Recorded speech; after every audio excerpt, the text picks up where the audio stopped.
ব্যাপক প্রতিষ্ঠান বিরোধিতা রয়েছে এই রাজ্যে। এই প্রতিষ্ঠান বিরোধিতার হাওয়াকে ঘূর্ণিঝড়ে পরিণত করতে হবে। আমি একটা সময় তৃণমূলের সঙ্গে ছিলাম, এই জেলার রাজনীতি আমি জানি। মমতা বন্দ্যোপাধ্যায়কে লোক পছন্দ করে না। 16 সালেও বিধানসভায় 12-0 করেছিল। এবারেও লোকসভা ভোটের হিসাব দেখবেন, 6টা সিটে এগিয়ে আছে বিজেপি, 6টা সিটে এগিয়ে আছে বাম কংগ্রেস জোট, তৃণমূল 0। একটা সিটেও লিড পায়নি, এক হরিশ্চন্দ্রপুরেও লিড নেই। ওই যে বড় বড় কথা বলে না, আমার গাড়ির দরজা খুলতো, ওর নাম আমি মুখে আনবো না, ও বেটা আরএসপি করতো। আমার গাড়ির দরজা খোলা আর আমাকে প্রণাম করা ওর ডিউটি ছিল, মালতীপুরের এমএলএ। আমি আজকে বলে গেলাম, ওখানে তো 75% মুসলিম ভোট।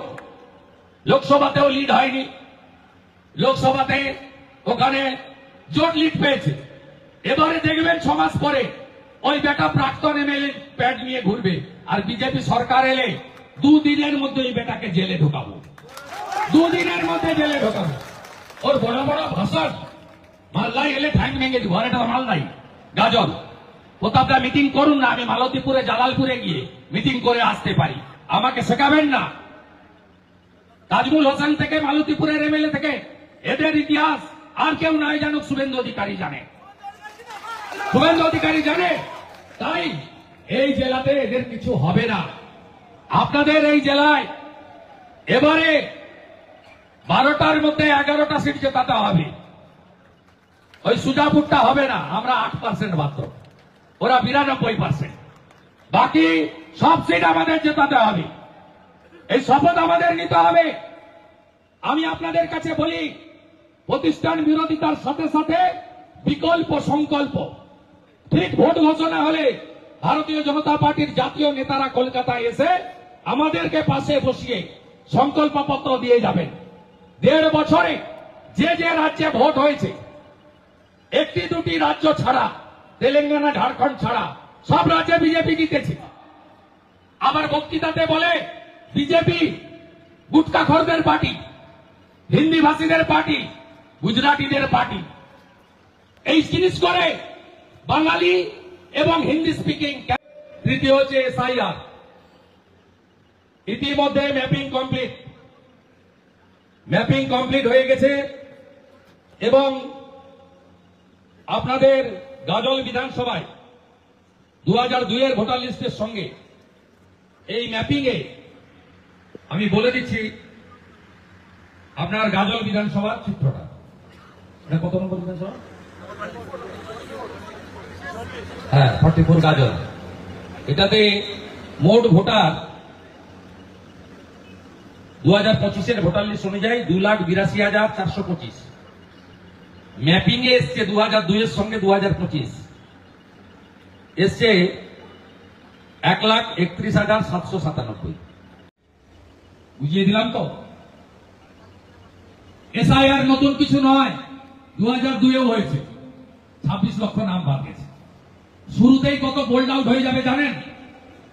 শুধু ম্যাপিং এর পরে তো নোটিশ যাবে, যাদের নাম ম্যাপিং এলো না তাকে ভারতীয়ত্বের প্রমাণ দিতে হবে, আর বাংলাদেশের হিন্দুদের সিএএ তে যে অ্যাপ্লাই করেছেন তার ডকুমেন্ট দিতে হবে, তাহলে সমস্যা থাকবে না। কিন্তু শুরুতেই 13 লক্ষ মৃত ভোট পাওয়া গেছে, আধার কার্ড ডিঅ্যাক্টিভেটেড হয়েছে। এই ভোটারদের বিকালবেলা ক্যামেরা বন্ধ করে ছাপ্পা মারার কাজ তৃণমূল করে, বিশেষ করে মুসলিম বুথগুলোতে। সেখানে আমাদের এজেন্ট থাকে না, আর কংগ্রেস সিপিএম ঠিকঠাক লড়তেও পারে না। সেই বুথে ওদের পোল হয়ে যায় 95-96, আমাদের পোল হয় 77-78 আটকে যায়। 13 লক্ষ ডিঅ্যাক্টিভেটেড হয়েছে আধার, প্রথমে বোল্ড আউট মৃত। ডবল ট্রিপল এন্ট্রি আমরা বিজেপি জমা দিয়েছি ইলেকশন কমিশনে 16 লক্ষ।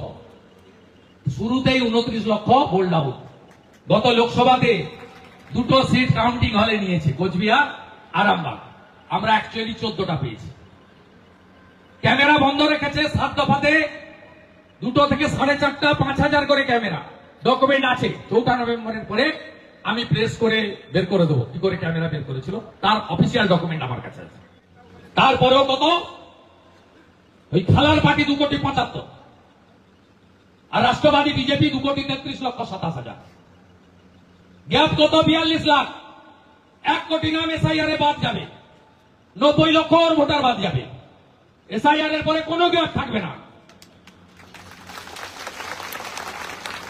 19 সালে যে ভোট আপনারা তৈরি করে দিয়েছিলেন, বিজেপি 21 এবং 24-এ ধরে রেখেছে অলমোস্ট 40%, অলমোস্ট 2 কোটি 30 লাখ। 19-এ 40% ভোট, প্রাপ্ত ভোট 2 কোটি 30, 21-এ 38%, প্রাপ্ত ভোট 2 কোটি 28, 2024 39%, প্রাপ্ত ভোট 2 কোটি 33 লক্ষ 27 হাজার। আমাদের 40% রিজার্ভ। ওর ভুয়া ভোট, মৃত ভোট, বাংলাদেশি মুসলমানদের নাম বাদ যাওয়ার পরে কোনো গ্যাপ নেই। একদম জোট বাঁধন তৈরি হন।